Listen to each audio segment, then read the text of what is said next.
He was the only one who ever listened to me. The words cut through the morning silence like a blade through silk. Theodore felt his chest tighten, his weathered hands gripping the white roses until the thorns bit into his palm. Blood mixed with morning dew on the petals, but he barely noticed. His eyes were fixed on the young man standing before his son's grave, a stranger who spoke as if he owned the very ground beneath their feet. The boy couldn't be more than 25, wearing a faded baseball cap and work clothes that had seen better days. His hands were buried deep in his pockets, shoulders hunched against the cold morning air. But it wasn't his appearance that made Theodore's blood run cold. It was the way he stood there, so still, so reverent, as if Christopher's grave was a sacred altar that belonged to him alone. "Excuse me," Theodore's voice cracked like autumn leaves. "Do you know whose grave this is?" The young man didn't turn around, didn't even flinch. He kept staring at the black granite headstone as if it held the secrets of the universe. "I know exactly whose grave this is, sir. Christopher was my father." The roses fell from Theodore's hands, scattering across the damp grass like drops of blood on snow. His knees nearly buckled. The world tilted sideways, and for a moment he thought he might be having another heart attack. But this pain was different, sharper, more devastating. This pain came from 25 years of lies unraveling in a single sentence. "That's impossible," Theodore whispered, but even as the words left his mouth, he knew they weren't true. The boy's profile, the way he held his shoulders, the stubborn set of his jaw. It was Christopher all over again. Christopher at 25. Before the business consumed him, before the weight of expectations crushed his spirit. The young man finally turned around, and Theodore's world collapsed completely. Those eyes, deep brown, almost black, with flecks of gold that caught the morning light. They were Christopher's eyes. They were Theodore's own eyes, staring back at him across a generation of silence and secrets. "My name is Daniel," the boy said, his voice steady despite the tears threatening to spill. "And I've been coming here every month for 3 years, ever since I found out he was dead. 3 years of wondering why he never came looking for me. 3 years of thinking maybe I wasn't worth loving." Theodore's mouth opened and closed like a fish gasping for air. The questions tumbled over each other in his mind. When, how, who was the mother? Why didn't Christopher ever say anything? But no sound came out. He was drowning in his own ignorance, suffocating on 25 years of missed opportunities. "You're lying," Theodore finally managed, though his voice held no conviction. "Christopher would have told me if he had a son. We told each other everything." Daniel laughed, but there was no humor in it. It was the bitter laugh of someone who had learned too young that fathers were just fairy tales other children got to believe in. "Did you know he used to volunteer at the children's shelter on 5th Street every Tuesday and Thursday for 8 years until he got too sick to drive? Did you know he learned to play guitar just so he could teach the kids songs? Did you know he cried every time he had to leave?" Each revelation hit Theodore like a physical blow. The shelter on 5th Street, he'd driven past it 1,000 times, never knowing his son was inside, never knowing Christopher had a whole secret life dedicated to children who had nothing. Children like your mother, Theodore whispered, his voice barely audible. "What was her name?" "Elena." Daniel's voice softened, just for a moment. "Elena Martinez. She was 17 when she had me. 17 and working 3 jobs to pay for nursing school. She said Christopher was the only person who ever believed she could make something of herself." The name hit Theodore like lightning. Elena. Sweet, determined Elena with her infectious laugh and her dreams of becoming a nurse. Christopher had been infatuated with her during his senior year of high school, but Theodore had put a stop to it, convinced that a poor girl from the wrong side of town would ruin his son's future. He'd threatened to cut off Christopher's college fund if he didn't break up with her immediately. Christopher had obeyed, like he always did. But the light had gone out of his eyes after that, and he'd never been quite the same. He'd gone to college, gotten his business degree, joined the family company, but he'd never married, never had children. At least, that's what Theodore had thought. "She never told him about me," Daniel continued, his voice breaking slightly. "Said she didn't want to ruin his life any more than she already had. But when I turned 18, I made her tell me the truth. Took me another 5 years to work up the courage to find him. By then, it was too late." Theodore stumbled backward, his legs finally giving out. He sank onto the marble bench that faced Christopher's grave, his head in his hands. The weight of his mistakes pressed down on him like a mountain of granite. All those years, Christopher had seemed distant, sad, unfulfilled. It wasn't because he was ungrateful or difficult. It was because Theodore had torn his heart out when he was 18 and never let him heal. "He used to tell the kids at the shelter about you," Daniel said quietly. "Said his father was a good man who worked too hard and worried too much. Said maybe someday they'd understand that sometimes parents make mistakes because they love too much, not too little." The words were like salt in an open wound. Christopher had defended him, even after Theodore had destroyed the only real love his son had ever known. Even after Theodore had unknowingly stolen his grandson away before he was born. "I'm sorry," Theodore whispered, the words barely audible. "I'm so sorry." But when he looked up, Daniel was gone. Vanished like a ghost, leaving only the white roses scattered on the ground and the terrible knowledge that Theodore's greatest sin had finally found him.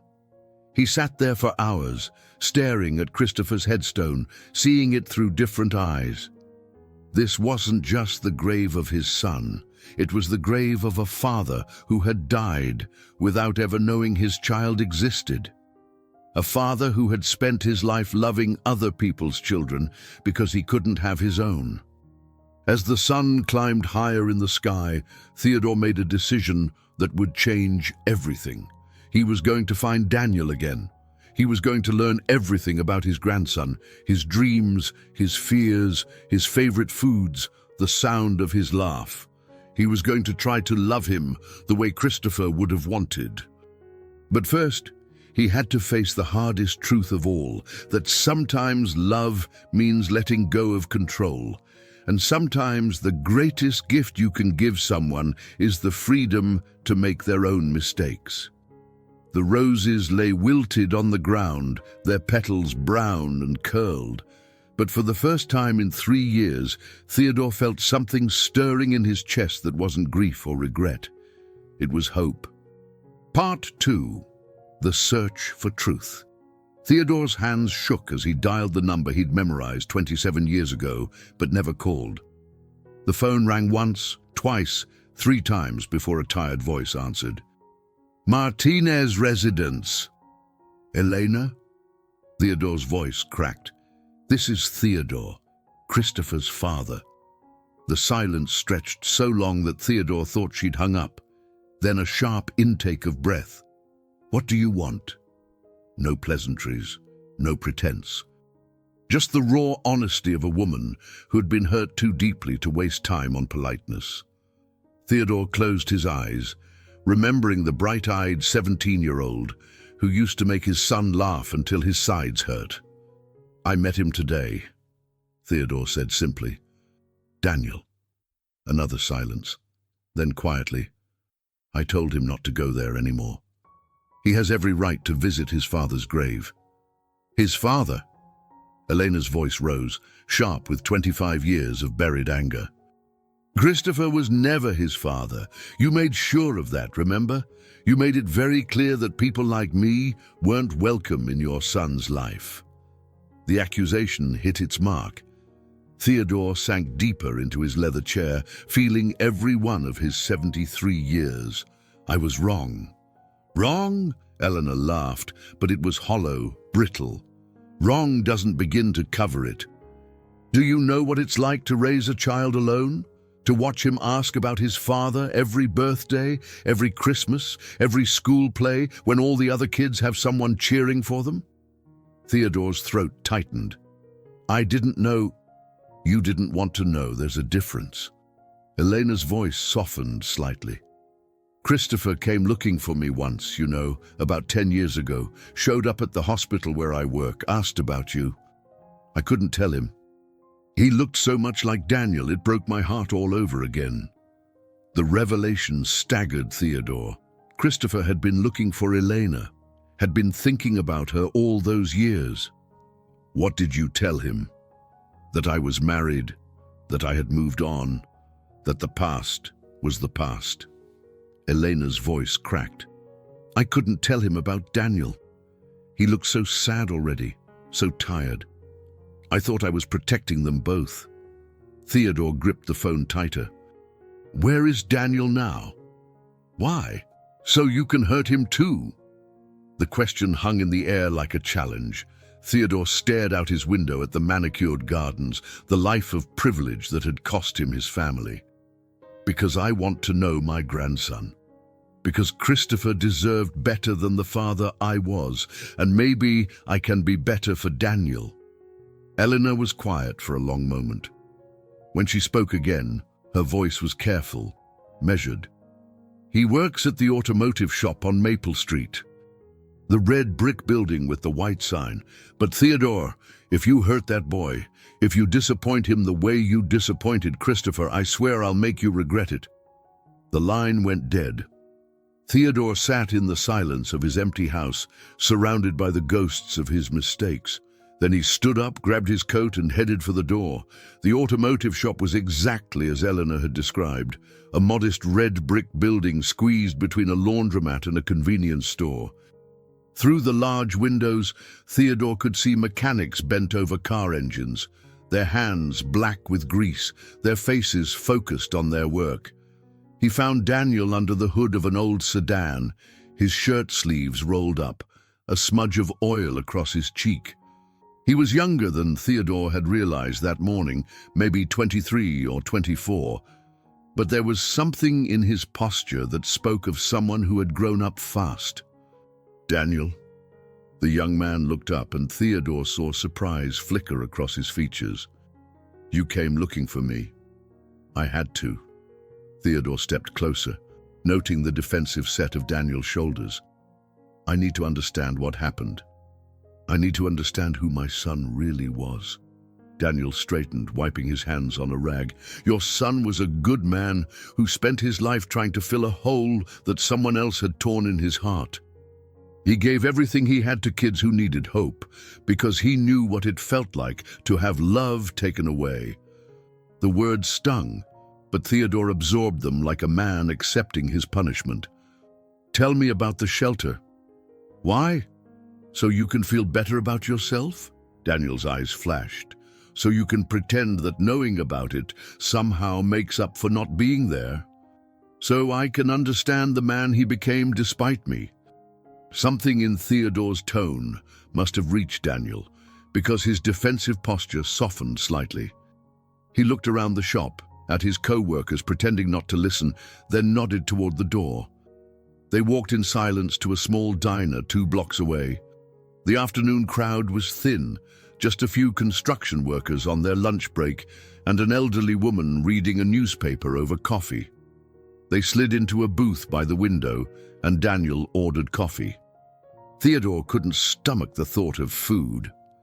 He started volunteering when he was 23, Daniel began, his voice quiet but steady. Right after he graduated from college. Said he wanted to give back. Wanted to help kids who didn't have the advantages he'd had. But I think it was more than that. I think he was looking for something he'd lost. Theodore nodded, not trusting himself to speak. The kids loved him.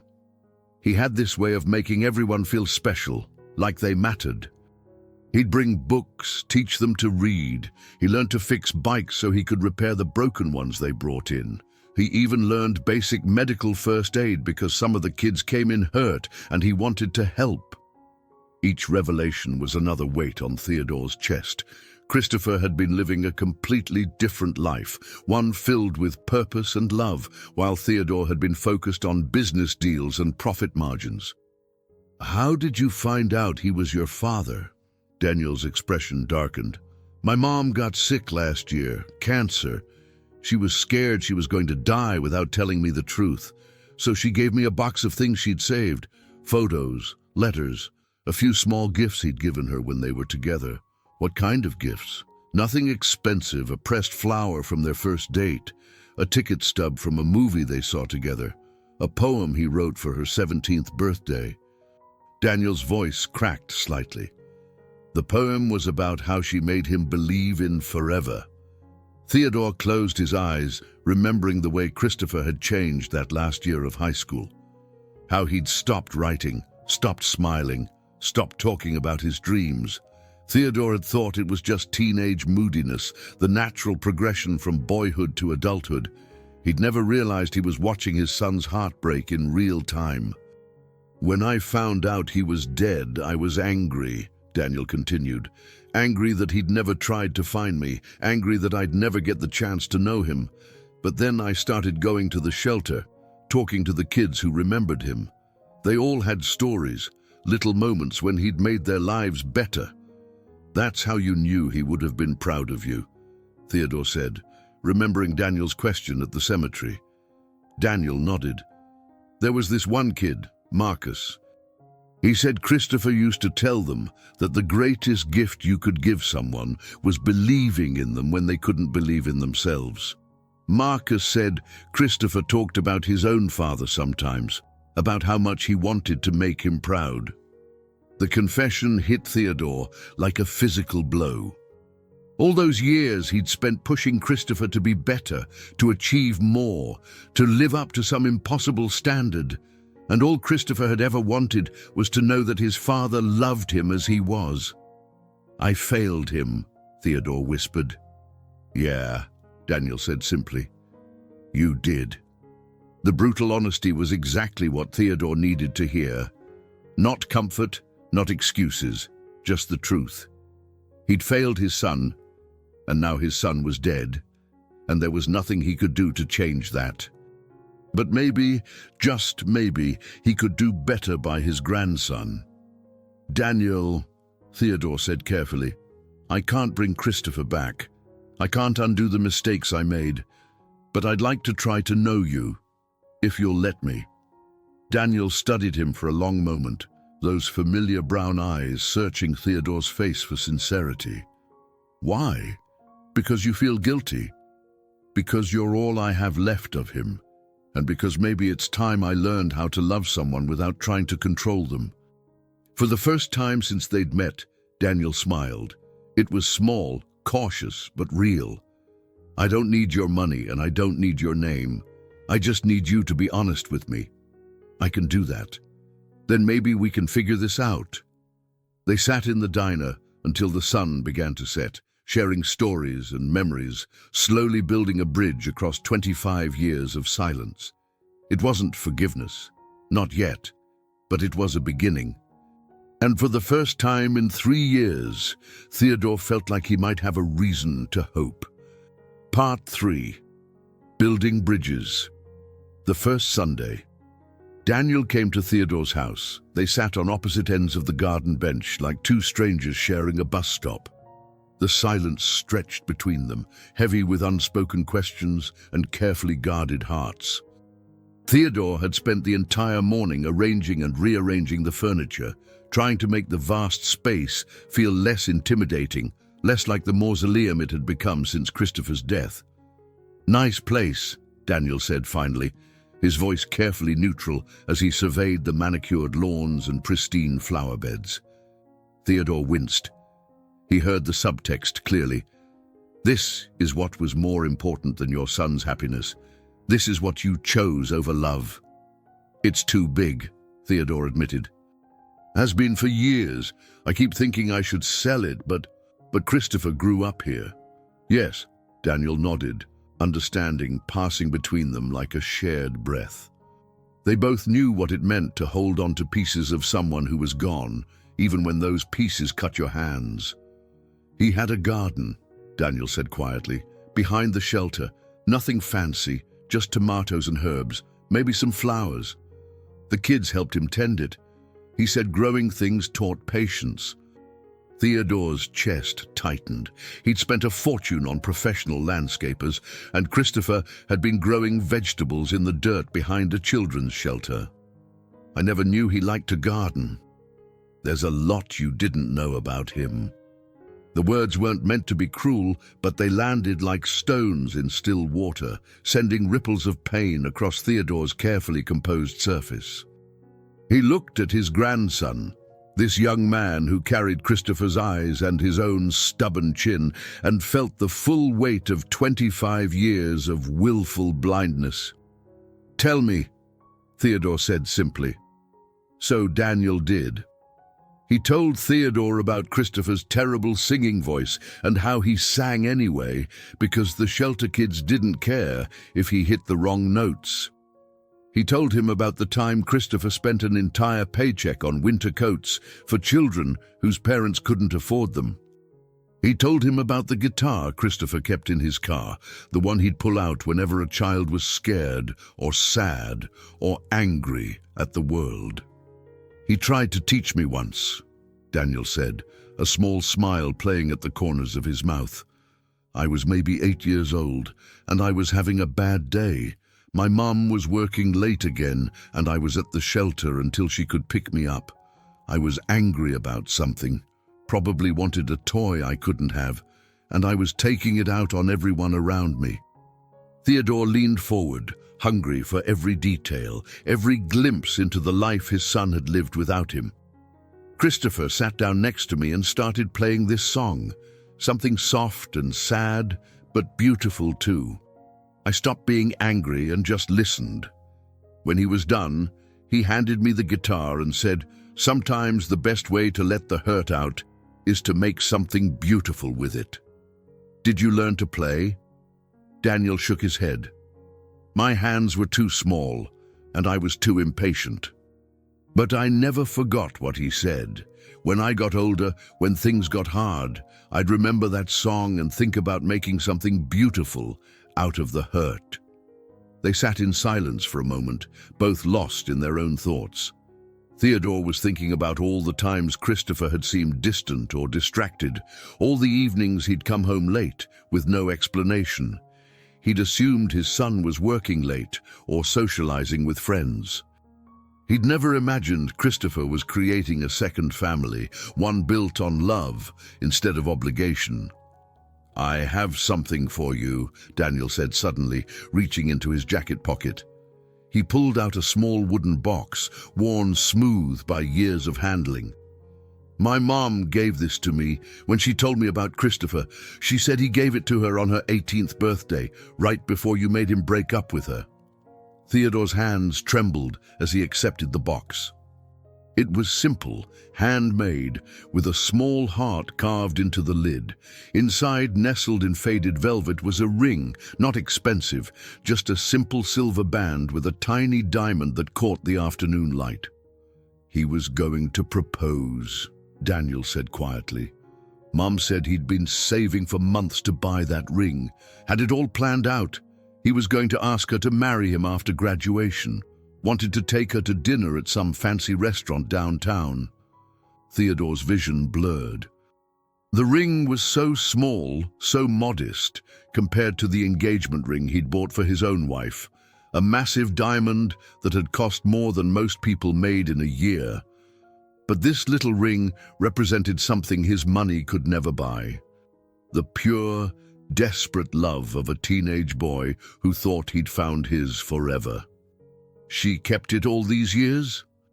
Said she couldn't bear to throw it away. It was the only proof she had that someone had loved her enough to want to marry her. Daniel's voice cracked slightly. "She never married anyone else, you know.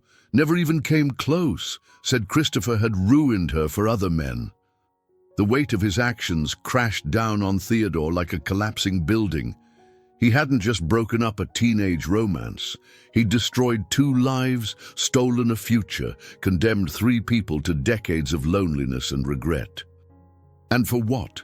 to protect some outdated notion of social status, to ensure his son married someone appropriate. "I'm sorry," Theodore whispered, the words utterly inadequate. "I know you are," Daniel said. "The question is, what are you going to do about it?" It was a fair question, one that had been haunting Theodore since that morning at the cemetery. What could he do? Christopher was dead. Elena had built a life without them. Daniel was a grown man who'd learned to survive without a father or grandfather. The damage was done, irreversible, complete.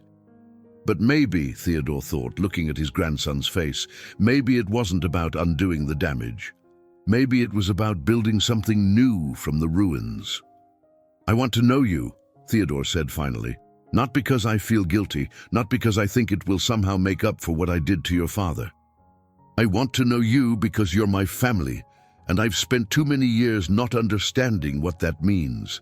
Daniel studied him for a long moment, those familiar brown eyes searching for truth. "It's not going to be easy.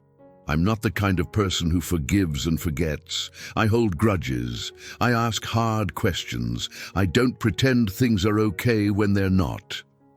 I wouldn't want you to. And I won't call you grandfather. You didn't earn that title." Theodore nodded, swallowing the hurt.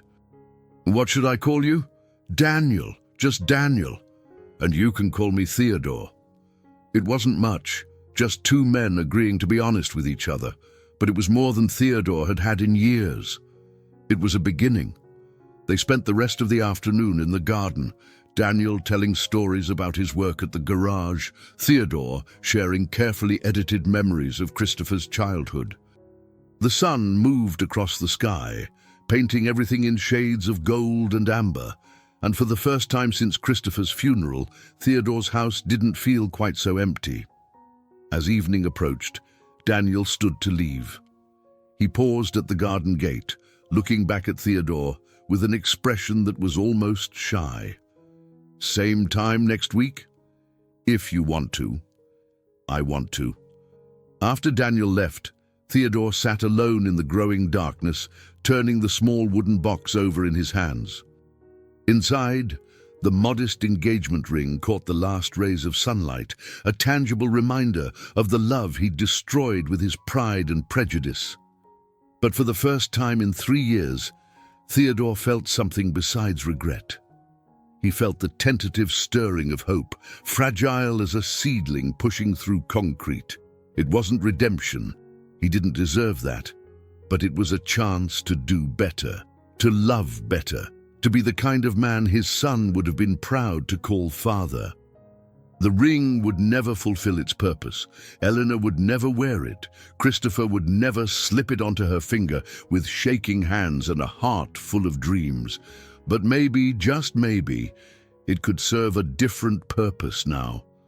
Maybe it could be a reminder that love, real, honest, unconditional love, was worth any price, even pride. Theodore closed the box gently and carried it inside, where he placed it on the mantel next to Christopher's photograph.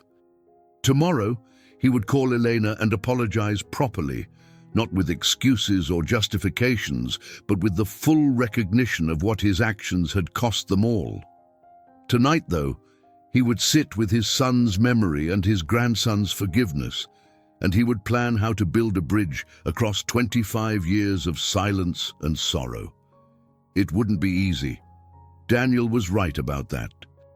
But for the first time in his life, Theodore was ready to love someone without conditions, without expectations, without trying to control the outcome.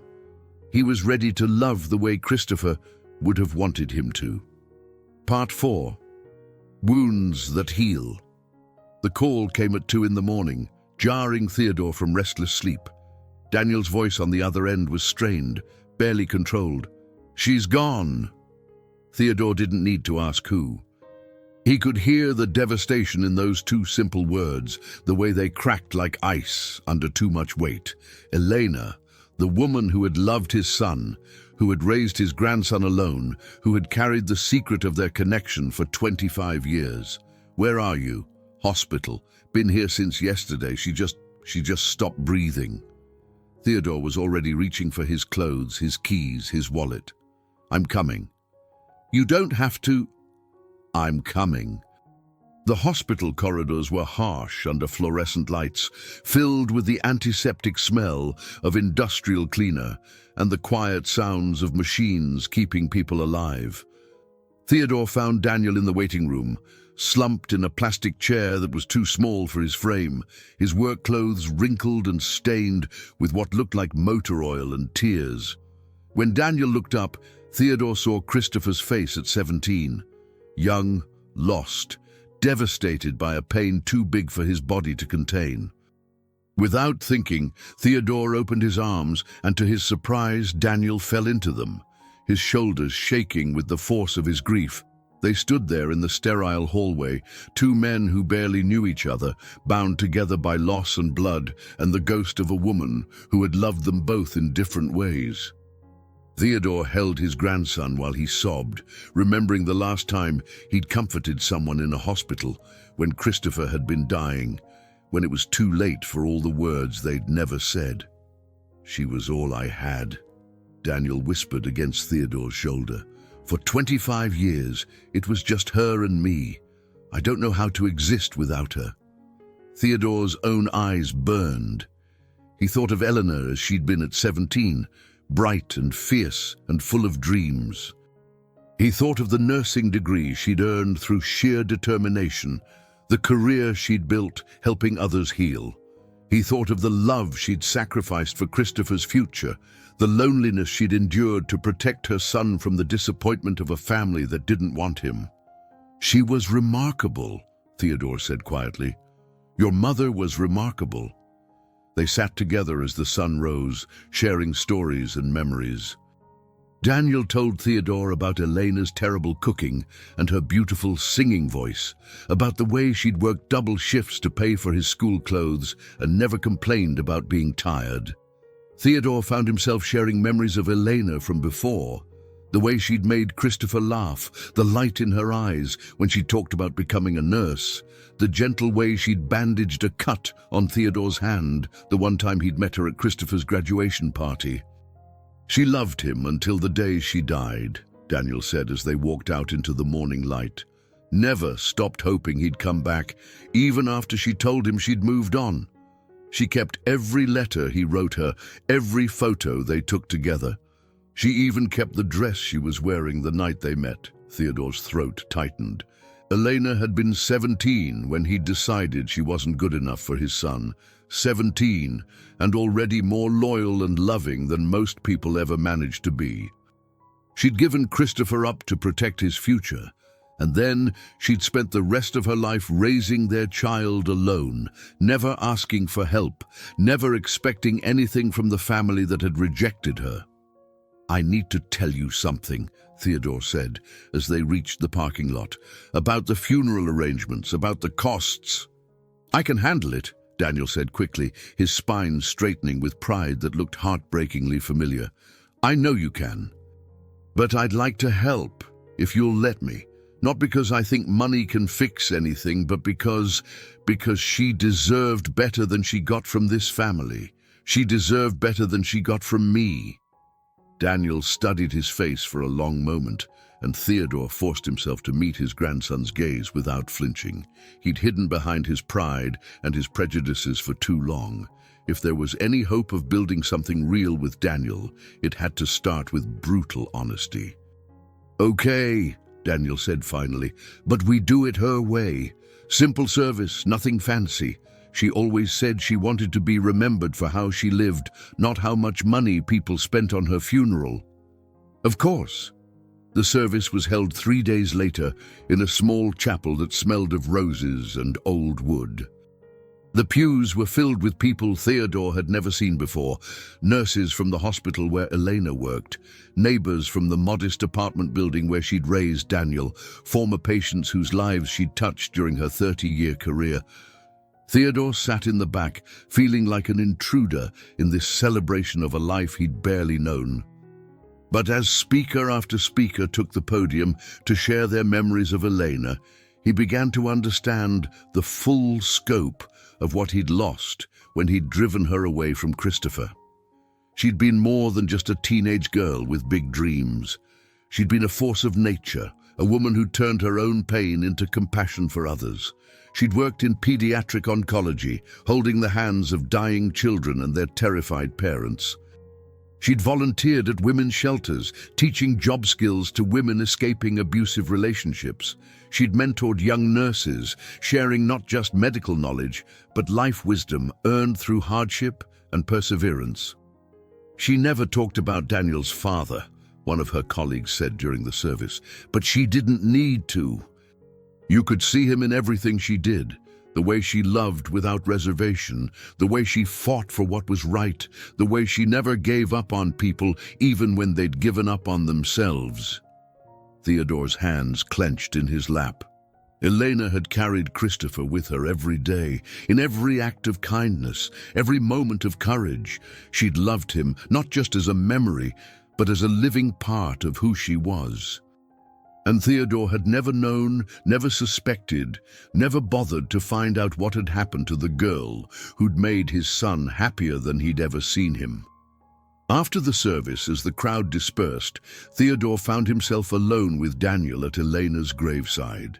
The headstone was simple, just her name, dates, and the inscription, "Beloved Mother and Healer."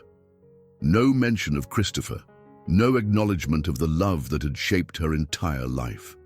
"She made me promise not to put his name on the stone," Daniel said, as if reading Theodore's thoughts.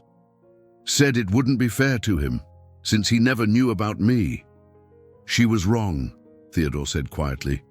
"He would have been proud to have his name associated with hers."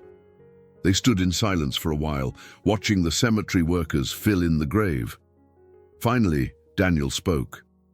"I don't know what to do now. She was my anchor, you know, my reason for working hard, for trying to be a good person. Without her..."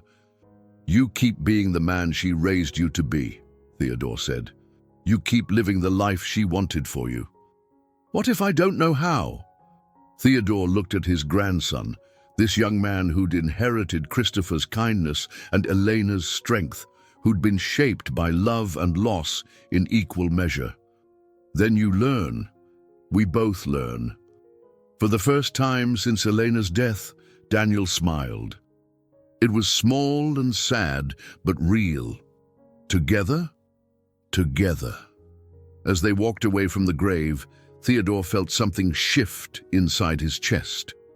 It wasn't healing. The wounds he'd inflicted were too deep for that. But it was the beginning of something new, something built on honesty instead of pride, on love instead of control. Elena was gone, but her legacy lived on in the son she'd raised and the love she'd never stopped believing in. And maybe, just maybe, that would be enough to bridge the gap between two broken men who were finally ready to let someone else help them heal. The sun was setting as they reached their cars, painting the sky in shades of pink and gold. Tomorrow would bring new challenges, new grief, new opportunities to fail or succeed at this fragile thing they were building together. But tonight, for the first time in 25 years, Theodore wasn't facing the darkness alone. Part 5. The Legacy of Love. 6 months after Elena's funeral, Theodore found himself in the most unlikely place, sitting cross-legged on the floor of the children's shelter on 5th Street, trying to tune a guitar that had seen better days. His arthritic fingers fumbled with the tuning pegs while a circle of children watched with the patient skepticism of those who'd been disappointed by adults before. "You're doing it wrong," announced a girl of about 8, her pigtails bouncing as she shook her head. "Christopher used to start with the big string, not the little one." Theodore's hands stilled. Even here, even now, Christopher's presence lingered like sunlight through windows. "You knew Christopher." "Course I did. He taught me to read." The girl, Marisa, according to her name tag, scooted closer, her dark eyes serious. "He said every story was a door to somewhere else, and I could go anywhere I wanted if I just learned to open them." Around the circle, other children nodded in agreement. They all had stories about Christopher, how he'd helped them with homework, how he'd brought them books, how he'd made them feel special when the rest of the world seemed determined to make them feel invisible. "He was supposed to come back," said a boy named Marcus, the same child Daniel had mentioned months ago. "Before he got sick, he promised he'd teach me to play Happy Birthday on the guitar. My mom's birthday is next month, and I wanted to surprise her." Theodore's throat tightened. Christopher had made promises he couldn't keep, had loved these children, and left them just like he'd left Daniel. But maybe, Theodore thought, looking around at their expectant faces, maybe love didn't have to end with death. Maybe it could continue through other hands, other hearts, other voices willing to sing the same songs. "Well then," Theodore said, adjusting his grip on the guitar neck, "I guess we better get started." The weeks that followed became a blur of small miracles. Theodore, who hadn't touched a musical instrument since high school, found himself learning chords alongside 8-year-olds who corrected his fingering with the matter-of-fact authority of natural teachers. Daniel joined them on weekends, bringing his mechanical skills to fix broken bicycles and playground equipment, his easy laugh filling spaces that had been silent too long.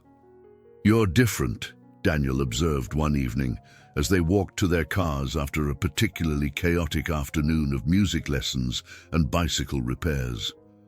"More like, I don't know, more like I thought a grandfather might be." Theodore considered this as they paused under a streetlight that flickered between gold and shadow. "Your father taught me something I should have learned 50 years ago." "What's that?" "That love isn't about control. It's about showing up. Every day, even when it's hard, even when you don't know what you're doing." Theodore looked back at the shelter where warm light spilled from windows and the sound of children's laughter drifted into the night. He showed up for those kids every week for 8 years. Never missed a Tuesday or Thursday unless he was in the hospital. "He would have shown up for me too," Daniel said quietly, "if he'd known." "Yes, he would have." They stood in comfortable silence, two men learning to carry the weight of love instead of the burden of regret. Then Daniel spoke again, his voice careful but hopeful. "Marissa asked if you were my grandfather today. When I said yes, she said that made you Christopher's father. She wanted to know if that meant you'd keep coming back like he did." Theodore's chest tightened with emotion that had no name, part grief, part joy, part fierce determination. "What did you tell her?" "I told her I thought you would, that you were learning to keep promises." Daniel paused, then added with a slight smile, "But I also told her she better keep correcting your guitar playing because you still sound terrible." Theodore laughed, the first real unguarded laugh he'd had in years. "Your father couldn't carry a tune either." "Apparently, it runs in the family. Good thing love doesn't require perfect pitch." As the months passed, their unlikely family grew, not through blood or marriage, but through shared purpose and chosen commitment. The shelter children became their teachers and their inspiration. Elena's former colleagues at the hospital began joining their weekend visits, bringing medical supplies and health education.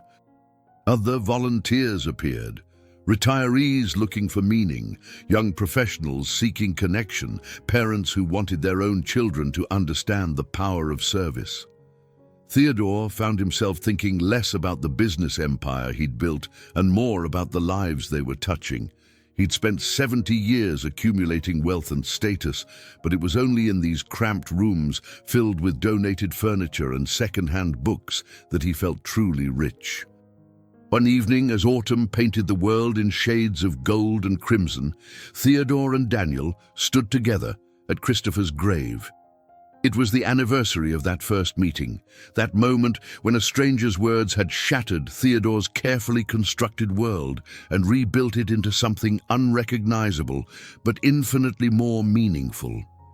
"I used to come here angry," Daniel said, placing fresh flowers beside the headstone, not expensive roses, but simple daisies picked from the shelter's garden. Angry at him for dying before I could meet him. Angry at you for keeping us apart. Angry at the whole world for being unfair. And now, Daniel was quiet for a long moment, his hands buried deep in his jacket pockets, his breath visible in the crisp air. Now, I come here grateful. Grateful that he existed. Grateful that he loved my mother enough to want to marry her. Grateful that he spent his life teaching children that they mattered. Grateful that he led you to me? Yeah, Daniel said, turning to meet Theodore's eyes. Grateful for that too. As they walked back to their cars, Theodore felt the weight of Christopher's engagement ring in his pocket, the small wooden box he'd taken to carrying everywhere, a reminder of love's fragility and its enduring power. He'd thought about giving it to Daniel, but something held him back. It belonged to Christopher and Elena's story, not to his own attempts at redemption. Daniel, Theodore said as they reached the parking lot, there's something I want you to have. He pulled out a different box, larger, newer, but somehow equally precious. Inside, nestled in fresh velvet, was a key. It's to the house, Theodore explained. Your father's house.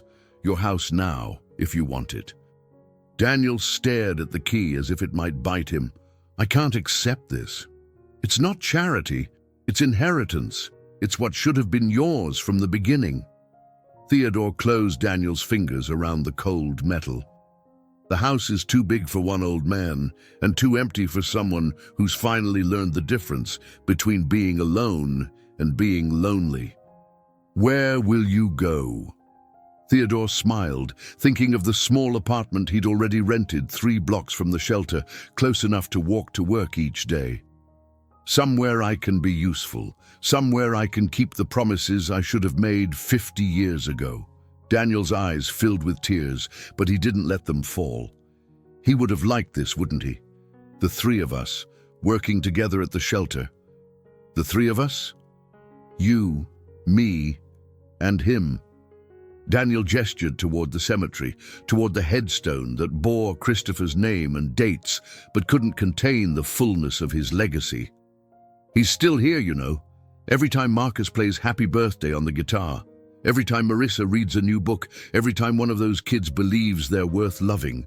Theodore nodded, understanding flooding through him like sunlight breaking through storm clouds. Christopher wasn't gone. Not really. He lived on in every life he'd touched, every smile he'd encouraged, every dream he'd helped nurture. He lived on in Daniel's compassion and Theodore's belated wisdom. He lived on in the love that connected them all, a love that had survived death and pride and 25 years of silence. Yes, Theodore said quietly, the 3 of us. As they drove away from the cemetery, Theodore felt something he hadn't experienced in decades. Peace. Not the peace of forgetting, but the peace of remembering well. Not the peace of perfection, but the peace of purpose. Behind them, Christopher's grave rested in moonlight, surrounded by the flowers of gratitude rather than guilt. And somewhere in the darkness, in the spaces between heartbeats and breath, love continued its quiet work of healing the world, one broken heart at a time. The next morning, Theodore woke up in his new apartment to the sound of children playing in the street below. For the first time in 3 years, he smiled before he remembered to be sad. Today was Tuesday, Shelter Day. Today, he would keep another promise his son would have been proud of. Today, he would love without condition, without expectation, without fear. Today, he would finally be the father Christopher had always deserved, and the grandfather Daniel was still learning to trust. The stranger at the grave had become family. The silence had become song. The ending had become a beginning. And in the small wooden box on Theodore's nightstand, Christopher's engagement ring caught the morning light, a symbol not of love lost, but of love that never dies, love that passes from generation to generation, growing stronger with each hand that holds it, each heart that understands its power. The greatest inheritance isn't money or property or status. It's the courage to love completely, even when that love comes with the risk of devastating loss. Christopher had known this. Elena had lived it. And now Theodore and Daniel were learning it together, one imperfect day at a time. In the end, that was enough. More than enough. It was everything. If you had the chance to fix the biggest mistake of your life, would you be brave enough to try? If this story moved you, give it a like, subscribe for more powerful stories like this, and share it with someone who still has time to rebuild a broken bond. Because sometimes, what begins in pain can end in love.